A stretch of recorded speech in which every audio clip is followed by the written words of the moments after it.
Hello guys, welcome to the 7th session of our English learning program from 9th grade English subject of school. In this session, we are going to teach you the main part of the present perfect tense that we started before. I hope you follow, learn and enjoy the lessons.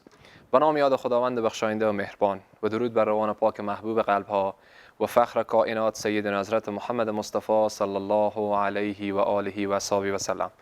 عرض سلام و خسته نباشید دارم خدمت همه شما خوبان و گرامیان. امیدوارم در هر کجایی که هستین تنهای همگی شما سالم، دلهای همگی شما بی‌غم و لبخند بر لبانتان مستدام باشه. عزیزان بیننده، به هفتمین جلسه آموزش کتاب انگلیسی صنف نهم مکتب از تلویزیون جهانی عصر خوش آمدین. و در این جلسه و این پروگرام ما و شما قرار ادامه جلسه قبلی که تحت عنوان زمان حال کامل یک موضوعی با هم شروع کرده بودیم ان شاء الله ادامه بدین. امیدوارم که تا آخر برنامه با ما همگام و همراه باشین. As I just mentioned, today we are going to teach you the remaining part of the present perfect tense that we started before in last or previous session. قسمی که قبلا تذکر دادم از کتاب صنف نهم مکتب. امروز ما و شما به جلسه هفتم قرار داریم و در این جلسه ادامه درس قبلی رو با هم میخوانیم که یک موضوعی شروع کرده بودیم تحت نام present perfect tense، زمان حال کامل. به اونجا ما و شما خوانده بودیم که زمان حال کامل یک عمل را نشان میداد که در یک وقت نامعین در گذشته هم شروع شده بود و هم ختم شده بود. And today we will study the second definition or explanation of present perfect tense. That is, present perfect tense shows an action or it is used with since and for to shows an action which started in the past, continues to the present and may continue to the future. تعریف سوم یا تعریف امروزی ما و شما اینه که زمان حال کامل با دو تا لفظ دیگه استفاده میشه که همانا یکی لفظ since باشه و دوم لفظ for.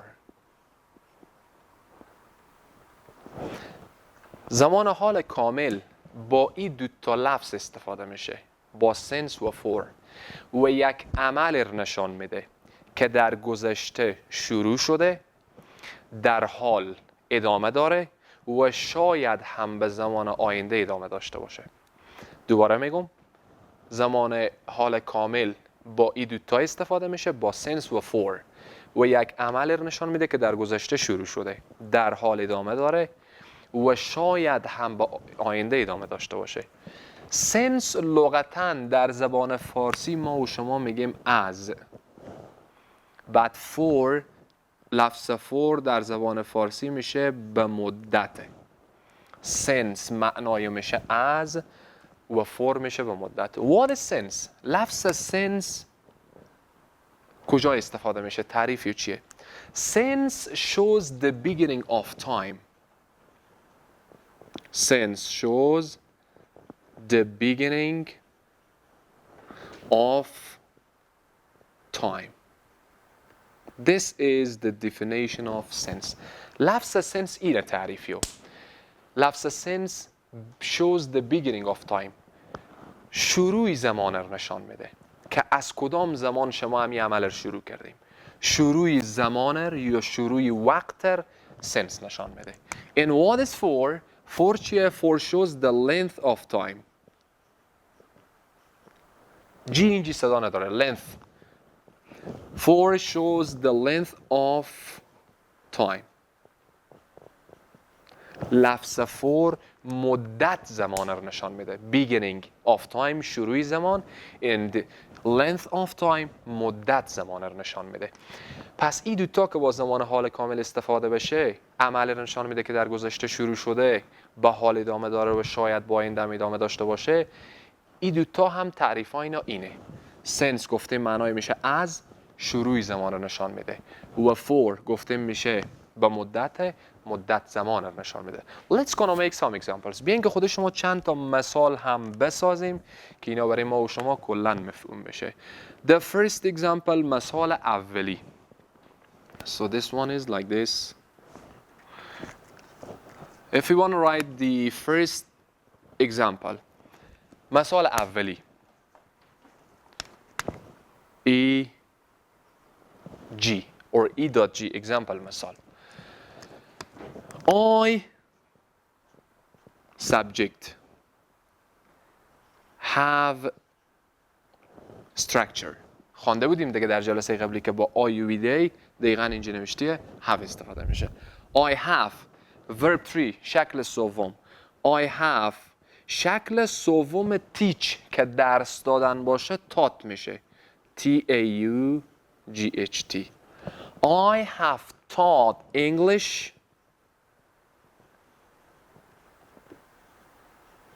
I have taught English since 1390. I have taught English since 1390. من از سال 1390 ابتدای کار رو نشان میده، ابتدای زمان رو نشان میده.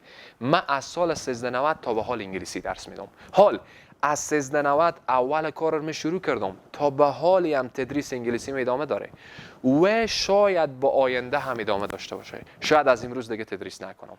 پس اینجی که گفتیم سنس معنای میشه ابتدای زمان رو نشان میده. از سال 1390 تا به حال من انگلیسی درس میدم.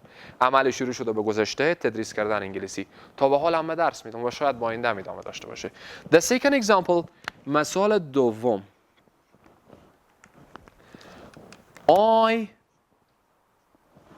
this is subject and afterwards we use have with I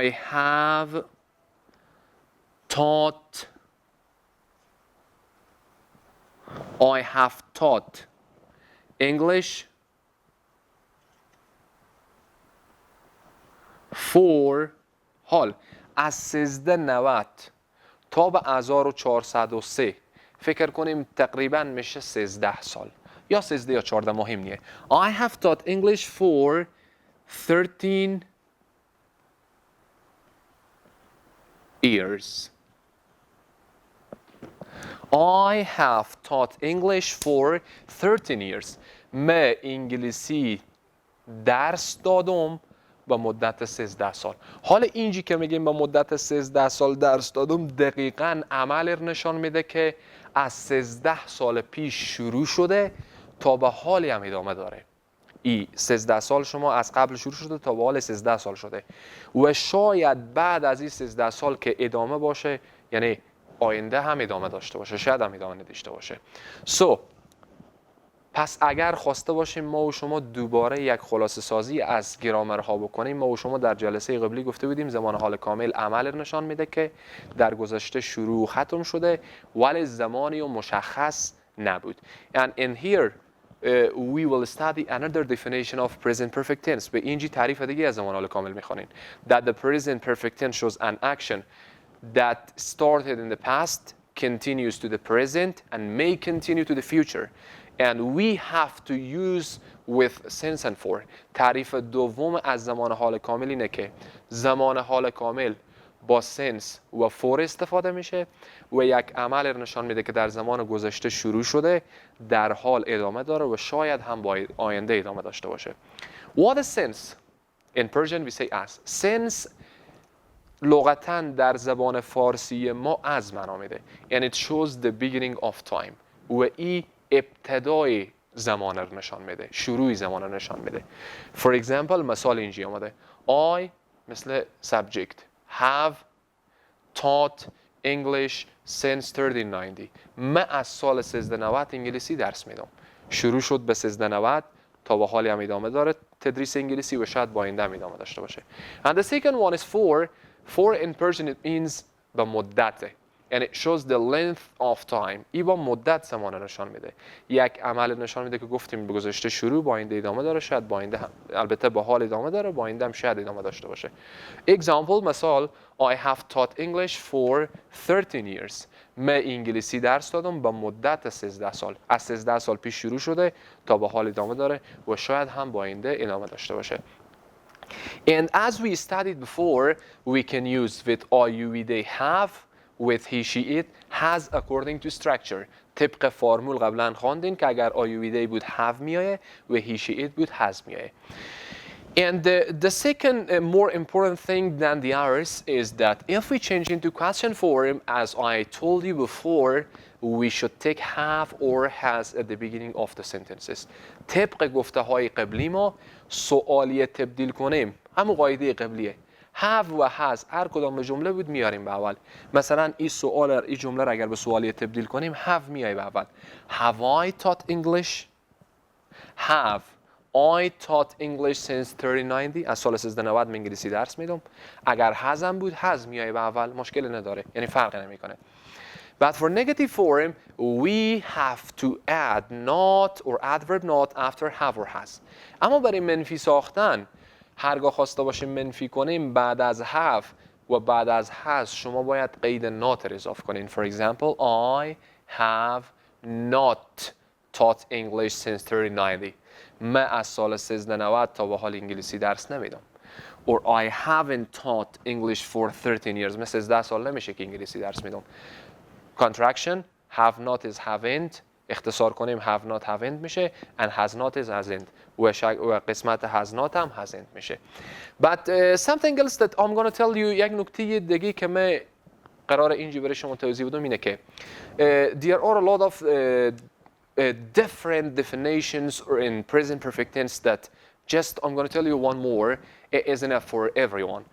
بیاد شما باشه که تعاریف گوناگونی داره زمان حال کامل. تعریف اولی بود که یک عمل نشان میداد که در گذشته در یک وقت نامعینی شروع ختم شده.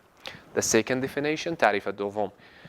We use present perfect tense with since and for to show an action which is started in the past, continues to the present, may continue to the future.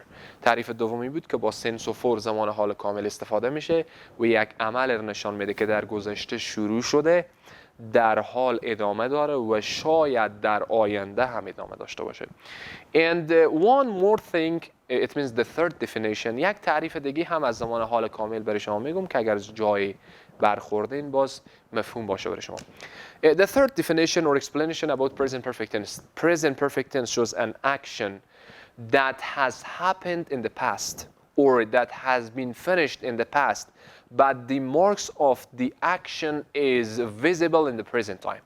تعریف سوم زمان حال کامل یک عمل نشان میده که در زمان گذشته ختم شده، اما اثرات کار در زمان حال معلوم میشه. For example, my brother has painted the wall. My brother فاعل has از جمله فرموله، painted شکل سوم، wall هم که تکمیل کننده. My brother has painted the wall. برادرم دیوار رنگ کرده. حالا رنگ کردن دیوار شاید 10 سال پیش، شاید 5 سال پیش، شاید 6 ماه پیش بوده باشه. ختم شده. اما نشانه های عمل در زمان حال معلوم میشه. For example, you can see that the wall is red or white or yellow. میبینیم که دیوار سرخه. اثرات رنگ یا اثرات کار که همون رنگ مالی در گذشته بوده حال معلوم میشه. So it has a lot of definitions or explanations. It is enough that you just memorize one that you need them. But there are two important things in this book. It means 9th grade English subject of school. One was the first definition that I told you in previous session, and this is the second one that you just studied. If you study these two definitions, it will be enough for you because you can solve whatever that you have in your mind about the problems. In this case, you can inshallah handle all the grammars that you are facing about the present perfect tense. The last thing, be careful that it is clear that we have lots of definition. بیاد شما باشه درست ما تعاریف گوناگونی داریم. انواع تعاریف زیاده در زبان انگلیسی. But the structure is the same. اما استراکچر، فرمول یا ساختار یکیه. We have three definitions but one structure or the same structure. پس تعاریف گوناگونه ولی فرمول ها همگی یکیه. و سرانجام رسیدیم به پایان این جلسه. امیدوارم که از داشته های جلسه ما لذت کافی و استفاده از امیر برده باشین. تا برنامه بعد و جلسه دیگر که باز من در خدمت شما از آن قرار میگیرم، شما را به الله بی نیاز میسپارم. I wish you all the best. Have a nice time. Goodbye.